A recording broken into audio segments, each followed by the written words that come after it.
Gostaria de estar salvando meus amados e queridos irmãos, amigos e ouvintes da Palavra de Deus com gloriosa paz do Senhor Jesus. Sejam bem-vindos, você que é adolescente, você também que é jovem, a este quadro, que é o quadro aqui de momento Adolescentes de Deus. Que Deus abençoe a cada um de vocês que já caminham, com o Senhor, já decidiram pautar as suas vidas, alinhar a sua vida, na total dependência dele, daquele que tem nos dado o fôlego da vida, daquele que desde antes que o nosso corpo tomasse forma, no ventre da nossa mãe ali, o Senhor nos contemplava e escreveu um livro. Colocou tudo isso num livro, tanto quando que de respeito quando eu estava no ventre da minha mãe, como você, meu querido adolescente. E agora você tem reconhecido isso e segue, tem pautado, colocado a sua vida nas mãos do Senhor.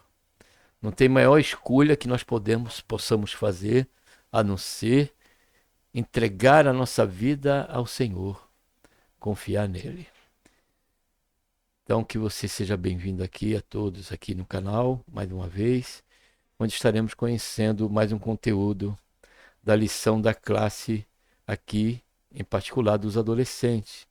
Mas por se tratar da palavra de Deus, como sempre sou repetitivo nessa questão, também é importante para todos nós que quisermos estar aqui conhecendo conteúdo que não é outro senão conteúdos referentes à palavra de Deus e os ensino que ela nos passa para que nós possamos viver uma vida de fé, não de intelecto, não de uma convicção apenas puramente mental, psíquica, mas também por um comprometimento com a prática, porque somente assim. Paulo ele diz, quando nós mudamos, renovamos a nossa mente, passamos a partir daí, pelo conhecimento, pela vida com o Senhor, passamos a experimentar, somente a partir daí é que nós passamos a experimentar boa, agradável e perfeita vontade de Deus. Quando fazemos e tomamos a iniciativa de coração, como o salmista que disse: lâmpada para os meus pés e luz para o meu caminho é a tua palavra. O tema central, é a história do povo escolhido, povo de Israel. E o tema agora de momento, nós estaremos conhecendo o conteúdo da lição 9. Tem como título o reinado de Davi. Na lição 8, observamos ali quando eles pediram um rei. Ou até melhor, quando nós vimos ali a situação da questão de Saul, se eu não estiver equivocado. Deixa eu só aqui abrir rapidamente.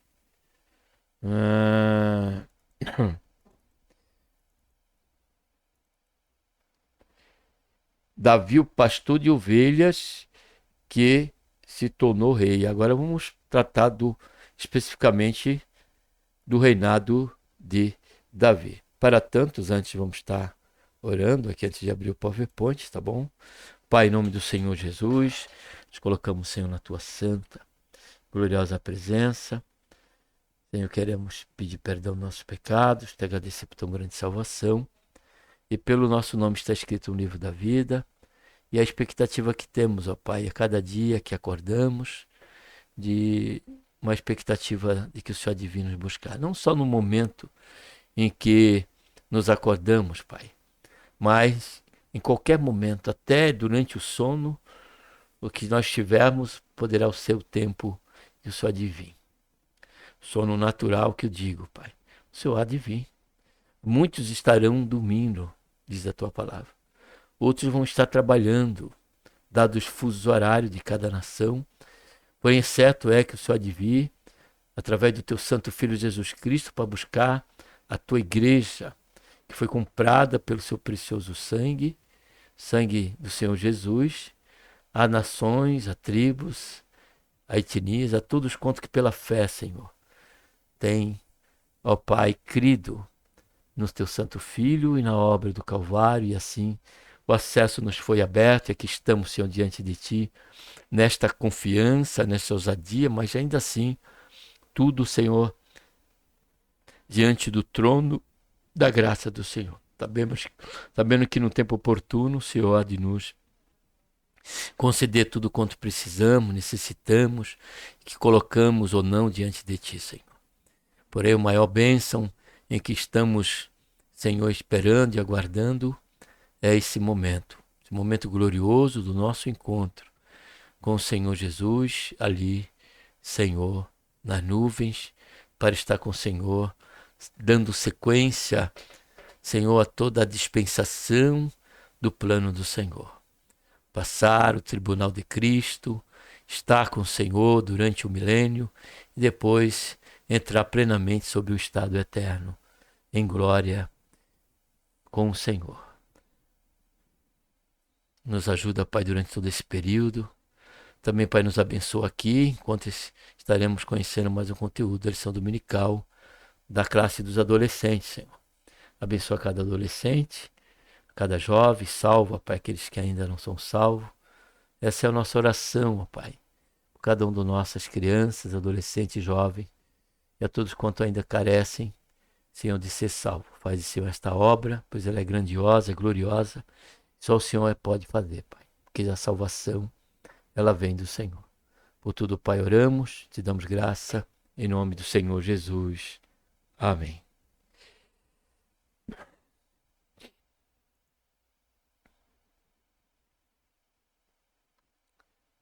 Vamos aqui abrir o PowerPoint.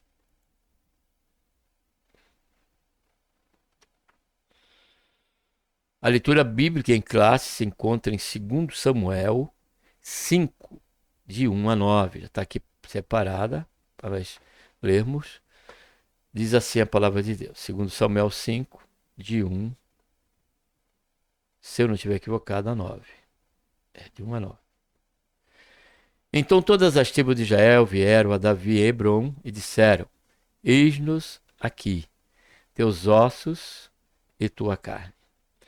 Além disso, outrora, quando Saul ainda reinava sobre nós, eras tu que saías e entravas com Israel. E também o Senhor te disse: Tu apacentarás o meu povo de Israel. Tu serás chefe sobre Israel. Então era uma promessa, além de uma profecia, para Davi. Assim, pois, todos os anciões de Israel vieram ter com o rei em Hebrom, e o rei Davi fez aliança com eles em Hebrom, perante o Senhor, e ungir o rei sobre a Davi, rei sobre Israel. 30 anos, olha só, tinha Davi, quando começou a reinar, e reinou 40 anos. Em Hebrom reinou 7 anos, e 6 meses sobre Judá, e em Jerusalém reinou 33 anos, sobre todo Israel e Judá. Depois partiu o rei com seus homens para Jerusalém contra os jebuseus que habitavam naquela terra. Os quais disseram a Davi: Não entrarás aqui, os cegos e os coxos te repelirão. Querendo dizer, Davi, de maneira alguma entrarás aqui. Todavia Davi tomou a fortaleza de Sião, esta é a cidade de Davi. Ora, Davi disse naquele dia: Todo o que feriu os jebuseus suba ao canal e fira esse coxos e cego. Quem ama de Davi aborrece. Por isso se diz: nem cego nem coxo entrará na casa. Assim habitou Davi na fortaleza, chamou a cidade de Davi e foi levando edifícios em redor, desde Milo para dentro.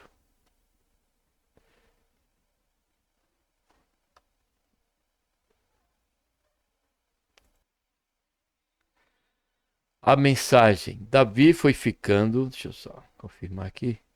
Davi foi ficando cada vez mais forte. Olha só a razão disso. Porque o Senhor Todo-Poderoso estava com ele. Vamos descobrir. Na lição anterior, estudamos a jornada de Davi, desde o momento que foi ungido na casa de seus pais até a sua ascensão ao trono. Nesta aula vamos aprender como foi o reinado de Davi, você sabe quais são os principais feitos de Davi como rei.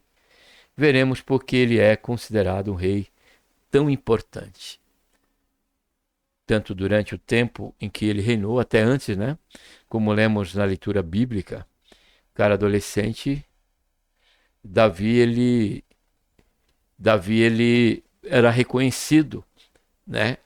Antes, e o povo já sabia da promessa, né? Da questão da substituição de Davi, substituir Saul. Porém, vimos na lição anterior a questão da submissão e total dependência de Davi ao tempo, ao kairós de Deus, né?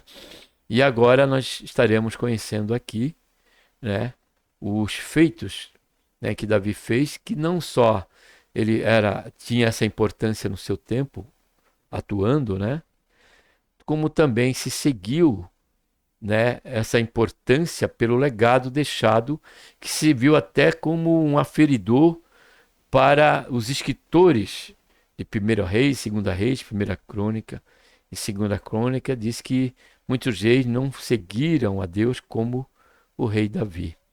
Então, Davi também foi uma referência, né, para os tempos em que ele mesmo não se encontrava presente, porém, o Senhor, ele era o Senhor da história. O Senhor sempre foi o Senhor dos acontecimentos, do princípio e do fim. Por isso que o escritor Apocalipse diz: eu sou o Alfa, diz o Senhor, aparecendo para João, na ilha de Patmos, e disse: eu sou o Alfa e o Ômega, o princípio e o fim. Que nós, diante dessa jornada, cara adolescente, possamos ter como ícone, isso não tem nada de errado, né, os melhores exemplos daqueles que realmente se mostraram na prática e em verdade homens e mulheres temente a Deus, submisso à sua vontade. Primeiro ponto, as conquistas de Davi. Davi nasceu em Belém, no território da tribo de Judá. Ele cresceu nessa cidade que ficava a cerca de 10 quilômetros de Jerusalém, terra de Boaz e Ruth, seus bisavós. Após a morte de Saul, Davi reinou sobre a região de Judá por cerca de 7 anos e meio. E que seria as duas tribos, né? E as demais, elas se tornaram aí resistindo a esse reinado por parte das parentes ali, até mesmo de Saul. Nesse período, Davi foi conquistando o apoio e a confiança da demais liderança de Israel, inclusive dos antigos apoiadores de Saul. Está aqui, ó. Por fim, ele foi coroado rei sobre toda a tribo de Israel. Assim, Davi fundou uma dinastia que permaneceu no poder por 425 anos aproximadamente. O que nós aprendemos aqui nesse primeiro parágrafo aqui do primeiro ponto é que, amados, provavelmente aqui é que Davi, ele tinha dentro do seu exercício, ali até mesmo como rei, até mesmo como pai, ele tinha Deus como Senhor. A confiança estava estritamente em Deus. Então, o que ensina aqui é que, a princípio da nossa caminhada cristã, e durante toda ela, haveremos de sempre ter aqueles que vão se levantar contra, por não compreender a nossa fé, por não compreender o princípio da nossa entrega a Deus, da nossa dedicação, e por não coadunar com o sistema, né, e o mecanismo desse mundo presente, desse mundo corrompido, desse mundo o qual a palavra de Deus diz que jaz no maligno. Então, diante dessa realidade, até que eles reconheçam, como eles aqui reconheceram em Davi, no dia a dia, a questão dessa total discrepância daqueles que servem a Deus e aqueles que não servem. Viram o avanço, o progresso e sabiam que ali não era Davi. Sabiam que ali era o Senhor em que Davi confiava. Então, fica para nós, na prática, que os embates, né, aqueles que as resistências sempre vão acontecer. Mas, por certo, se permanecemos sob os pés da cruz do Senhor Jesus, aos pés do Senhor Jesus, melhor dizendo, nós haveremos de ver estes que resistiram um dia, ou por um tempo, passarem a fazer parte do mesmo aprisco pelo qual nós somos participantes, que é o aprisco do Senhor Jesus. Primeiro ponto, a conquista de Jerusalém. Davi foi um rei prodigioso e bem-sucedido em seus intentos.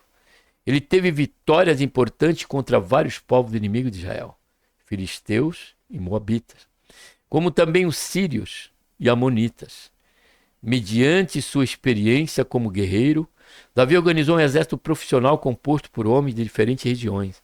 Através dessa força militar organizada, ele ganhou muitas guerras.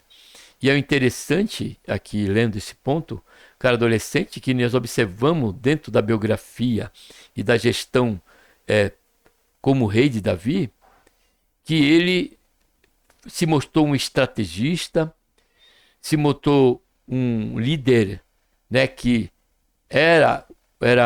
influenciava os seus comandados, tomava sempre a frente ali das suas guerras, dentro do planejamento, porém nunca faltando a direção de Deus. Nunca faltando e consultando a Deus com respeito a cada confronto militar. O que nós observamos em Davi, amado e querido adolescente, que Davi nunca mostrou uma inconstância quanto à sua fé em Deus. Ele teve a sua queda, capítulo 12, né? Que nós conhecemos, capítulo 11, né? Que nós conhecemos. Mas quanto à fé de Davi, nós nunca vimos uma inconstância. Sempre, em todas as circunstâncias de Davi, Deus ele era sempre aquele que ele confiava e que podia contar em todo momento, em todo o tempo. Isso fica para nós, porque os demais reis seguidos de Davi se mostraram, né, inconstantes em algum ponto do seu reinado. Exemplo disso nós temos até mesmo no sucessor de Davi, que foi o seu próprio filho Salomão, que depois, e por conta do progresso, da grandeza, começou bem, porém terminou aí vendido aí a uma como poderíamos dizer, a um politeísmo, no que diz respeito à sua fé, porque passou a se dobrar a outros deuses justamente por conta e ter casamentos pelo qual a Bíblia não permitia, casamentos vários por conta de questões de política, por questões de paz. Isso passou já por um campo de um abandono da confiança em Deus. Salomão errou em confiar mais de que essa aliança seria o fator predominante para que o reinado dele permanecesse sob o status da paz, do que confiar no Senhor. E a partir de Salomão em diante, nós vemos dificilmente, nós não vemos, na verdade, nenhum rei, a exemplo de Davi. Somente o que sobrepuja incomensuravelmente, é claro, foi aquele que deveria de vida a sua semente, o nosso Senhor Jesus Cristo. Ele não foi o rei, ele é o rei do rei e Senhor dos senhores. O feito mais marcante de Davi foi a conquista de Jerusalém. Após se estabelecer como rei, Davi tomou a cidade de Jerusalém e a tornou a capital do reino. A cidade foi edificada pelos jebuseus, um povo cananeu, que nos dias de Josué resistiram à tomada da terra pelos israelitas e ainda moravam ali nos dias de Davi. Jerusalém era uma cidade estratégica, pois estava numa posição elevada, central e menos vulnerável a ataques dos povos vizinhos. Essas características tornavam a cidade muito segura, tão segura que os jebuseus zombavam de Davi, dizendo que até cegos e aleijados eram capazes de proteger a cidade em um eventual ataque dele. Entretanto, para Davi, a cidade de Jerusalém era essencial, pois era um lugar estratégico para ser a capital do reino. Devido à sua localização, tanto as tribos do norte como as tribos do sul seriam bem administradas a partir daquela cidade. Os jebuseus estavam errados, e Davi conquistou a cidade e chamou a cidade de Davi. Nessa cidade ele estabeleceu o seu palácio, também construiu outros edifícios governamentais, como nos diz 2 Samuel 5, do versículo que nós paramos em diante, até o 12.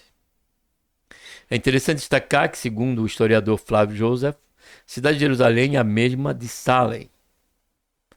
A primeira citação desta cidade na Bíblia está em Gênesis. Foi lá que o rei Melquisedeque recebeu o dízimo do patriarca Abraão. Segundo ponto, o retorno da Arca da Aliança. O estabelecimento de Jerusalém como capital do trono de Israel, bem como a unificação de todas as tribos, compondo uma monarquia, foi uma das maiores realizações de Davi. Outra grande atitude de Davi foram suas tentativas de centralizar a adoração do povo de Israel na capital. Seguindo seus intentos, Davi trouxe a Arca da Aliança para Jerusalém. Segundo lição que nós podemos pontuar aqui, cara adolescente, superficialmente, porque vocês vão estar aprendendo em classe de aula, né? A mais sobre esse conteúdo, mas aqui podemos tirar aqui do texto. A segunda lição é que Davi ele se preocupou primeiro com respeito às raízes da sua fé. Estabelecer Jerusalém como a cidade de Deus, cidade de Davi, e Deus disse que habitaria ali, e ali seria sua habitação. Davi ele também se preocupou em primeiro lugar com a questão da sua comunhão com Deus e essa comunhão estendida ao povo de Israel, como lemos aqui nesse segundo subponto. Então, o importante na nossa vida cristã é qual é a nossa base, qual é o nosso tesouro, qual é a nossa raiz, qual é a nossa âncora. É as nossas habilidades? É apenas um conteúdo, um conhecimento sobre Deus? Ele está em primeiro lugar em todas as áreas da nossa vida? Pois é essa lição que aqui Davi nos deixa, que a preocupação dele era fortalecer mais ainda a questão da sua comunhão com Deus e do seu povo com Deus também.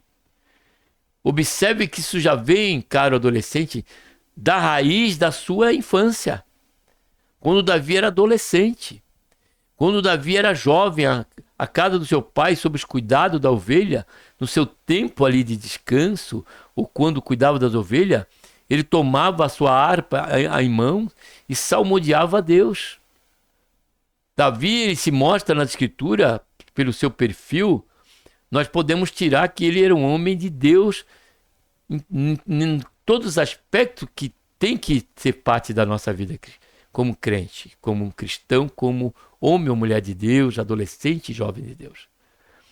Que ele era um homem de oração, que ele era um homem que buscava sempre, até em meio às suas atividades, ele arrumava um tempo para adorar a Deus. Louvado seja, engrandecido seja o nome santo do Senhor.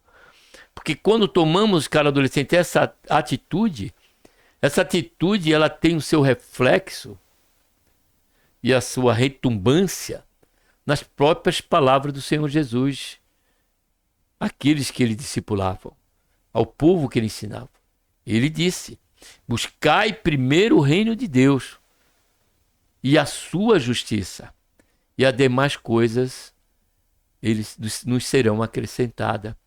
Então, se eu sabe da roupa que eu preciso, do sapato que eu preciso, do tênis que eu preciso, do emprego que eu preciso, da sabedoria comum, aquela que vai nos dar suporte à nossa vida cotidiana, dentro do campo profissional, do campo familiar.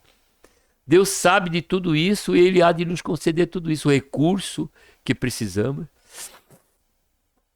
Mas, em primeiro lugar, a prioridade tem que estar no seu reino. Buscar primeiro o reino de Deus e a sua justiça é conhecer a vontade de Deus e nos colocar sobre ela. Colocar sob, não sob ela. A vontade de Deus, o reino de Deus, é que tem que ser aquele a nos guiar em todo momento da nossa vida. Por isso que o Senhor Jesus, a ensinar o Pai Nosso, ele disse: venha a nós o teu reino. Então não é o que eu penso, não é o que eu quero, não é o que eu determino, não é o que eu decido, mas é aquilo que Deus quer diante do que eu desejo. Está em consonância, é louvável, é verdadeiro, é de boa fama? Paulo diz que é nisso e é essa vertente que tivemos que ter para tomar toda e qualquer decisão em nossa vida. É isso, assim, esse era o perfil e o aspecto de Davi, quando diante das suas conquistas. Observe que a conquista de Davi estava aliada ao interesse espiritual, ao interesse de governo, mas de governo sob o domínio de Deus, a orientação, o cuidado e a proteção do Senhor. O rei estava tão empolgado em querer trazer a Arca da Aliança de volta que a transportou de forma equivocada sob carros de bois. Aqui mostra claramente, caro adolescente, né, um antagonismo. Não é só cremos em Deus. Não é só queremos agradar a Deus. Mas precisamos saber como fazemos isso. De que maneira é que nós teremos Deus ao nosso lado. Deus em nossa vida. A sua presença, porque a arca aqui no tempo do Antigo Testamento representa a presença de Deus. Então não é de qualquer maneira que Deus, ainda que Ele nos deu esse privilégio também comensurável, que é sermos o templo do seu Santo Espírito, que é Deus, que nós temos que ir em qualquer lugar, cara adolescente. Fazer tudo quanto nós queremos fazer, de maneira alguma. Nós observamos essa questão na vida de Sansão. Ele começou bem, mas depois ele negligenciou com respeito à sua vida, segundo a vontade de Deus, até o ponto de que o Espírito Santo, diz a Bíblia categoricamente, deixou a Sansão. Nós vemos também essa questão sobre o próprio povo de Israel. Quando em Ezequiel nós vemos, do capítulo 1 ao 8, que Deus não saiu de repente do meio de Jerusalém, do templo de Jerusalém. Não.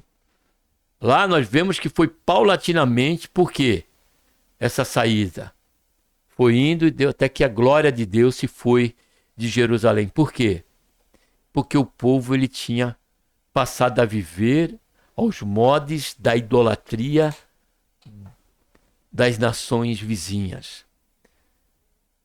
E isso em todas as vertentes, como vemos em Ezequiel. Mulheres que criavam ídolos, como Tamuz, fazendo bonequinhos.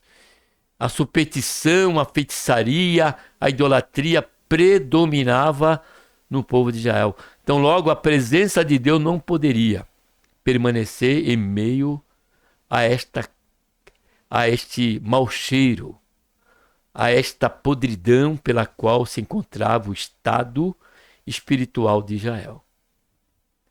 Então Davi, observamos, como nós comentamos aqui, cara adolescente, que o rei Davi, ele começou tudo certinho. Porém, foi foi tão entusiasta esse desejo de Davi, que ele acabou se equivocando por não conhecer a forma correta que deveria conduzir a arca do Senhor. Então, para nós mantermos a presença do Senhor em nossas vidas, nós precisamos, amados, considerar essa importância, caro irmãos, amigos e você principalmente, adolescente e jovem. Para isso, eu quero aqui, antes de continuar lendo o ponto aqui, nós lemos aqui em Efésios, carta de Paulo aos Efésios, capítulo 5, versículo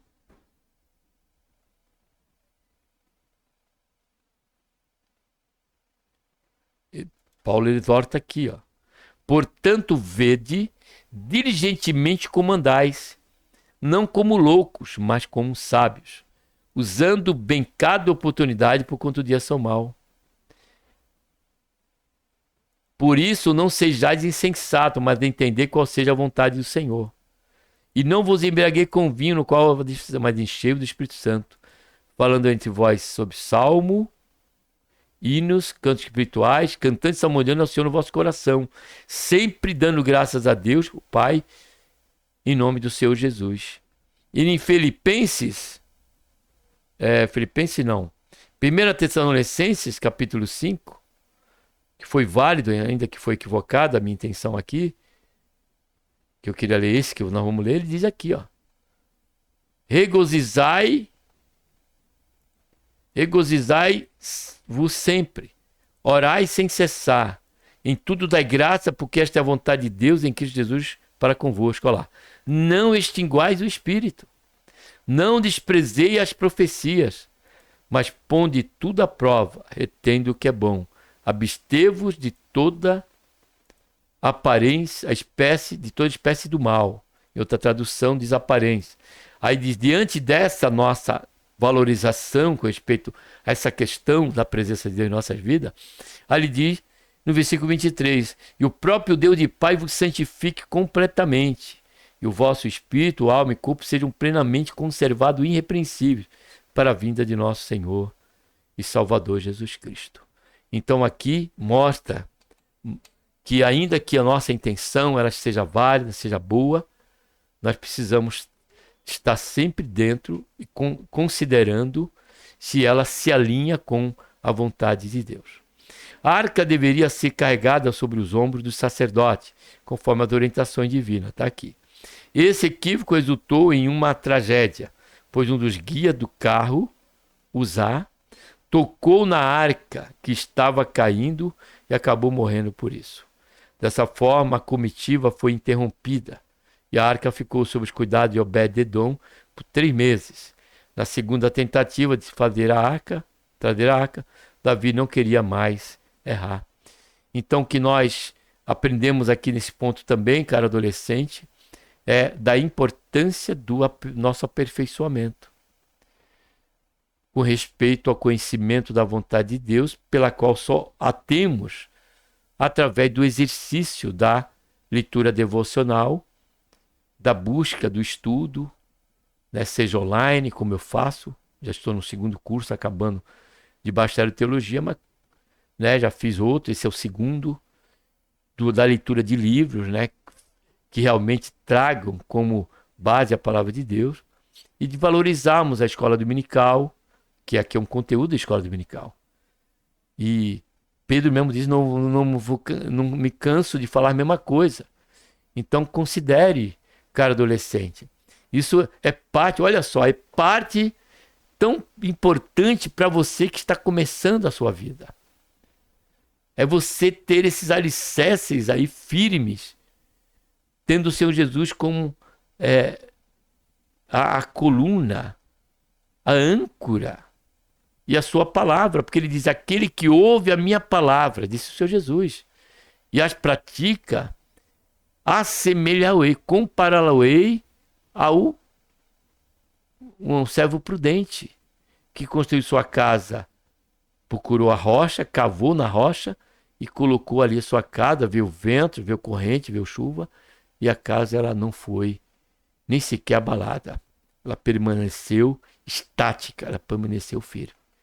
Então aprendemos com Davi, porque o interesse dele, na segunda vez, era com respeito àquele aspecto, não errar mais.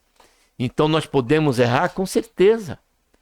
Até mesmo por esquecermos, porque essa já fazia parte da lei de Deus, com respeito à condução. E aqueles que a conduziram, porque no meio deles tinha sacerdote, porém não foram orientar Davi, né, com respeito à questão de como Davi, ele mesmo, tomou essa iniciativa, buscando conhecer com o sacerdote as escrituras ali, como deveria, orou a Deus e não tinha mais como errar. Não queria, melhor dizendo, mais errar. Que seja esse, oxalá, amados e queridos adolescentes, esse é o nosso desejo, a palpitar em nosso ser. O desejo de não mais errar diante de erros em que cometemos por um equívoco, em esquecemos do que Deus diz sobre determinada situação e atitudes que vemos a tomar e sofrer o dano por tomá-las a parte da vontade de Deus. Para isso, Davi chamou o levita e o sacerdote ordenou que ele se santificasse para trazer a arca até Jerusalém. Ele também convocou o levita para organizar o louvor e a adoração. Davi congregou todo o povo em uma nova comitiva e utilizou uma vestimenta especial. Em uma jornada festiva, Davi ofereceu sacrifícios ao Senhor. O sacerdote trouxera a arca sobre seus ombros, cumprindo o mandamento do Senhor.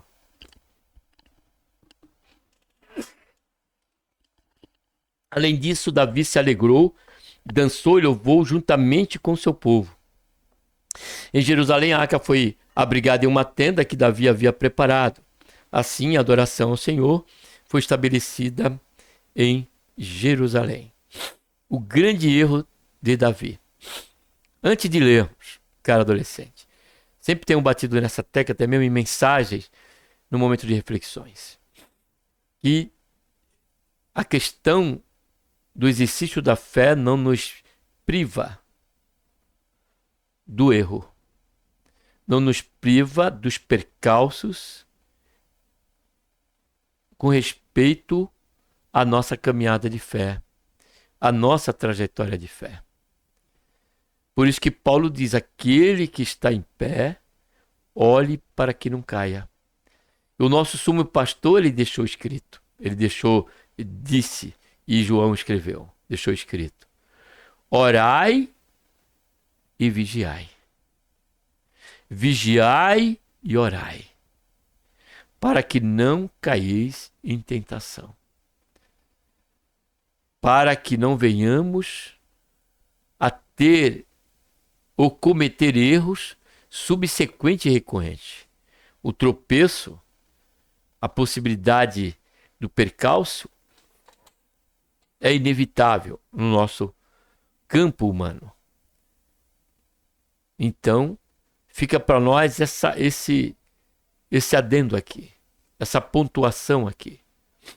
No exercício da fé, não nos priva do erro. Guardemos isso. Ele não nos priva do erro, mas também no exercício da nossa fé. Ainda que ele não nos prive do erro, ele não vai nos manter sobre este erro. A questão dentro desse próprio exercício da fé, dentro dessa consciência de que nesse exercício nós não somos privados do erro, nesse próprio exercício também nos faz renovar o nosso altar, nos faz nos humilharmos diante do Senhor, para que possamos alcançar o favor imerecido de Deus e prosseguir a nossa trajetória. Louvado seja e engrandecido seja o nome santo do Senhor. Havia um período em que os reis saíam para guerrear. Nesse período, Davi preferiu ficar em seu palácio e enviou o general Joabe em seu lugar. No palácio, à tarde. Eu quero parar aqui nesse ponto e deixar aqui mais uma pontuação, cara adolescente. A nossa caminhada de fé não pode estar alicerçada a ninguém. Ninguém pode exercer a fé por mim. Ninguém pode estreitar a minha comunhão com Deus, a minha comunhão com Deus por mim. Ninguém pode me representar diante dessa trajetória. Isso, a minha luta são minhas. A guerra que é presente, que é contínua, tem que fazer eu estar sempre pronto e nunca pensar que eu posso baixar a guarda, que eu possa baixar o meu escudo. Davi, no tempo que era para guerrear, ele permaneceu no palácio. Palácio representa aqui, dentro desse momento nosso, cara adolescente, ele representa as algemas do comodismo cristão. Você se sente crente, você acha que isso basta. Eu, daqui por diante, a minha convicção de fé em Jesus é o que me basta. E não tem qualquer progresso com respeito ao exercício desta fé em Cristo Jesus, o nosso Senhor. E aqui fica esse ensino para nós. A nossa guerra não é contra a carne nem contra o sangue, mas contra as hostes espirituais da maldade, contra os principados e a potestades nas regiões celestiais. Não há bandeira branca, amados. Tem que ser permanente. Prossigamos. No palácio, à tarde, após um cochilo, Davi passeou pelo terraço. Viu Betseba e quis tomá-la para si, mesmo tendo sido informado que ela era uma mulher casada. Olha só o perigo desse estacionamento na fé. Nós passamos, quanto mais tempo nós negligenciarmos com respeito à realidade desta guerra, cujas nossas armas elas são espirituais, precisamos estar com elas sempre em mãos. Aí, nós, eu e você, passamos a agir como Davi, aí nós deixamos a nossa espada de lado, que é a palavra de Deus. Deixamos as partes, como Paulo diz, da nossa roupa, né? Como soldado, a nossa armadura.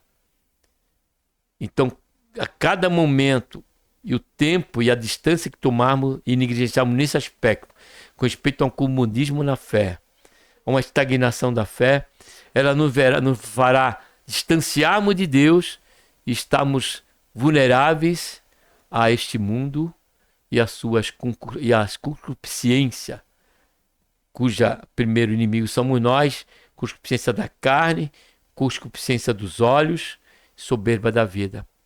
Concupiscência da carne, ficou no palácio. Concupiscência dos olhos, viu Betseba nua. Soberba da vida, por ser rei, se achou no direito de mandar chamar Betseba, ainda que sabia que ela era uma mulher casada. Ainda que advertida de forma prudente pelos seus servos, se mostrou relutante sobre esse alvo que era ter Betseba sobre os seus braços. Observe isso, amado. A perfiguração, cara adolescente, do princípio da queda da humanidade. Concupiscência da carne, ficou no palácio. Concupiscência dos olhos, viu Betseba nua, soberba da vida, se achou no direito como rei de ter o prazer com Betseba. Então que nós venhamos a vigiar e valorizar o princípio do aspecto da religião, da nossa ligação com Deus, que é o exercício da oração, da leitura da palavra de Deus e da vigilância. No palácio, à tarde, após um cochilo, Davi passeou no terraço e viu Betseba. Mesmo sabendo que isso era um pecado, ele mandou chamá-la e deitou-se com ela. Como consequência do adultério, Betseba engravidou do rei. Urias, marido de Betseba, que era um dos guerreiros valentes de Davi, não sabia de nada. O rei, por sua vez, armou uma cilada. Ele ordenou o retorno de Urias para que ele dormisse com Betseba, a fim de fingir que o filho de Betseba era de Urias e não seu. Entretanto, toda a tropa de Urias estava montada à guarda e ele não foi para casa, preferindo dormir no portão do palácio junto aos demais guardas. Urias se manteve fiel ao rei e aos seus companheiros do exército. Como viu seu plano falhar, Davi enviou uma carta ordenando a comandante Joabe mudar a posição de Urias na batalha, a fim de que ele ficasse em uma área onde o inimigo era mais forte, para que ele fosse morto. Querer, cara adolescente, legitimar o seu pecado. É isso, cara adolescente, que as autoridades odiernas, que estão aí a comando desse mundo, desta nação e das demais nações, que não tem temor de Deus, cujo Deus não é o Senhor, criam leis que buscam justamente fazer isso. Legitimar o pecado. Foi o que Davi tentou. Primeira lição que temos aqui é o que se cumpre da palavra de Deus no Salmo. Um abismo chama outro abismo. Ficou no palácio, caiu em tentação, foi concebido o pecado em seu coração, foi praticado o adultério. Por isso que o Senhor Jesus condenou já que a graça, porque dizem que a graça não... Só que a graça, só em olhar para a mulher desejada, o Senhor Jesus diz que já é pecado. Porque Davi só em olhar já desejou, já criou a imagem e viu que na condição de poder fazer ele por ser rei. E Davi depois chamou, houve adultério, houve o exercício, né, de chamar, de dissimular frente ao seu próprio marido. Não tendo êxito em nada, mandou matar. Por que mandou matar? Porque morto Urias, Betseba seria viúva, então legitimava a questão dele tomá-la como concubina ou como esposa, que pelo cópia que o rei tinha em mão só podia ter não poderia somar esposa, apenas uma. Mas Davi, por conta dessa fraqueza de Davi, foi que levou ele a cometer mais este ato. Então, o que nós aprendemos aqui é o cuidado que temos que ter com as leis que nós temos que obedecer. A Bíblia diz que nós temos que ser submissos à autoridade, cara adolescente. Porém, desde que a lei estabelecida por essa autoridade não fira a carta magna, a lei maior, que é a Deus. Porque o nosso alvo não é agradar os homens. Nosso alvo é agradar a Deus. Seja esta atitude agradável aos homens ou não. O importante é que nós venhamos agradar a Deus. Então, não é diferente conosco também, exemplo de Davi, a possibilidade, cara adolescente, de queremos legitimar o nosso pecado. Colocar uma maquiagem, buscar desculpas, buscar razões que venha a legitimar, que venha nos ser favorável em nossa defesa pela prática que cometemos. Foi isso que Davi fez. Depois que morreu, pode observar que a Escritura diz que ele chamou Betseba para estar com ele. Davi entregou essa carta na mão do próprio Urias e ele retornou para a guerra, portando sua sentença de morte. Davi fez isso com o objetivo de esconder o seu próprio pecado após a morte de Urias. Davi se casou com Betseba, olha só. Mas a Bíblia diz que o Senhor não gostou do que Davi tinha feito. Então, o que nós aprendemos aqui, baseado no grande erro de Davi, foi que nós consideramos que o exercício da fé ele não nos priva do erro. Porém, eu vou mais além, caro adolescente. O exercício da nossa fé não só nos priva do erro, mas qual tão grande pode ser esse erro. Observe a dimensão em que levou esse erro Davi cometer. Tendo ele, um homem que conhecemos, um homem de Deus, um homem de fé, estável em sua fé em Deus, como consideramos no começo, porém, ele errou e não foi pouco, comprometendo a sua comunhão com Deus e também trazendo consequência para a sua própria casa. É outra lição que fica aqui, antes de lermos o ponto 3. Que o pecado, o primeiro alvo, já consideramos isso em uma mensagem aqui no canal, ele é Deus. Davi disse, no Salmo 51, versículo 4, contra ti somente pequei. E depois as consequências se seguem, que foi a questão de Urias ser morto, a questão da família de Davi, né, os danos que seguiram, que ele colheu, porque ele foi perdoado por Deus, mas as consequências foram inevitáveis. Então há pecado que, ainda que Deus nos perdoe, nós haveremos de colher o seu fruto. Eles são irremediáveis, esta colheita. Que o Senhor tenha misericórdia de nós, que o Senhor nos guarde, que o Senhor nos santifique no nosso corpo, alma e espírito, como lemos sobre o desejo de Paulo para a igreja de Tessalônica. Que Deus nos santifique em tudo, amado, porque carecemos. E esse erro de Davi foi tão constrangedor, afetou tanto a questão da sensibilidade de Davi com respeito à sua comunhão com Deus, que na sua oração no Salmo 51 ele pediu para Deus que Deus desse a ele um coração reto, um coração puro. Ou seja, Davi queria dizer que Deus desse a condição dele jamais cometesse qualquer pecado, por menor que ele fosse.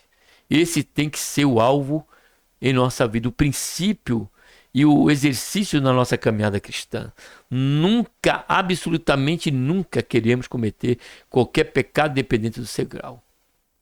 E por certo, quando fizermos ou cometermos, por ser inevitável nesse exercício da fé, logo ele poderá ter sua menor proporção, porque por certo o Senhor há de nos guardar de tamanho pecado. Deixa eu voltar que nós não lemos, né? O pecado de Davi não ficou, deixa eu ver, Davi, o homem segundo o coração de Deus. O pecado de Davi não ficou impune diante de Deus. O Senhor levantou o profeta Natã para confrontar o rei. O profeta contou ao rei, em forma de parábola, uma história de dois homens, um que era rico e possuía muitas ovelhas, e tomou a ovelha do outro homem, que era pobre e possuía apenas uma. Se referindo, é claro aí, Davi sendo esse homem rico e Urias este homem pobre. Sem saber que a parábola falava de si mesmo, Davi ficou furioso e disse que este homem rico deveria ser morto e pagar 4 vezes mais a que tirou. Natã diz ao rei que este homem é ele mesmo. Davi tomou a mulher de Urias, mesmo tendo muitas esposas. Deus confrontou Davi com seu pecado e lembrou de toda a sua trajetória. Como consequência do pecado de Davi, Deus declarou que haveria caso de morte violenta entre seus filhos e que alguém da própria família de Davi iria causar uma desgraça e também iria tomar suas mulheres, se referindo a Absalão. Diante dessa palavra, Davi confessou seu pecado e se arrependeu. 1 Samuel 12:13 e Salmo 51, 2 e 4. Deus perdoou Davi, mas a criança gerada por Betseba adoeceu e morreu pouco tempo após o nascimento. A Bíblia nos ensina que Deus tem misericórdia de quem confessa os seus pecados e os abandona. Deus é misericordioso. Ele foi bondoso novamente com Davi. Tempo depois, Deus permitiu que ele tivesse outro filho, com Betseba, agora sua esposa. Este filho foi chamado de Salomão. Diante dessa palavra, Davi confessou seu pecado e se arrependeu. Deus perdoou Davi. Mas a criança gerada por Betseba adoeceu e morreu. Já lemos, né? Davi foi identificado como um homem segundo o coração de Deus. Isso nos mostra que ele tinha em seu coração compromisso de obedecer e cumprir a vontade e o mandamento de Deus. Podemos observar em suas atitudes, cânticos e orações que ele amava a presença de Deus. Concluindo, o segundo rei de Israel foi bem sucedido em muitas guerras contra povos inimigos. Todavia, todas as conquistas de Davi não impediram de pecar. Entretanto, o rei se arrependeu de seu erro e foi perdoado por Deus. Que Deus, por intermédio de nosso Senhor e Salvador Jesus Cristo, nos abençoe. Um abraço a todos, amados e queridos adolescentes, jovens, irmãos e amigos. E um abraço a todos.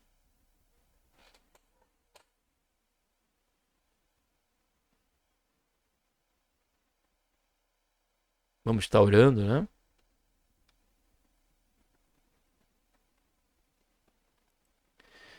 Pai, em nome do Senhor Jesus, nos colocamos na tua santa e gloriosa presença. Pedimos, Senhor, perdão do nosso pecado. Queremos te agradecer, Pai, por este momento, por estarmos aqui, Senhor. Mais uma vez, diante de um tão profundo, precioso ensino e conteúdo, ó Pai. Te agradecemos pela reflexão, que o Senhor nos deu direção, para que viéssemos, Senhor, a comentar e tirar essas ricas lições para a nossa vida diária. Guarda-nos, Senhor, do erro, ainda que sabemos, ó Pai, aprendemos que na nossa carreira de fé, os percalços, eles nos são comuns, ó Pai, não corriqueiros ou contínuos, mas possíveis, ó Pai, acontecer. Por isso, Senhor, nos guarda, nos ajuda a mantermos em pé, como disse o apóstolo Paulo, e nos guarda, Senhor, de pecarmos contra Ti. Santifica-nos, ó Pai, nosso corpo, alma e espírito. Enche-nos, Senhor, da Tua presença. E nos faz cada dia mais, Pai, almejarmos, Senhor, o que é verdadeiro, o que é louvável, o que é de boa fama. E que comamos ou bebamos ou façamos qualquer coisa, Pai, façamos para a glória do Teu santo nome. É o que nós te pedimos, Senhor. Nós te agradecemos por tudo. Em nome do Senhor Jesus. Amém.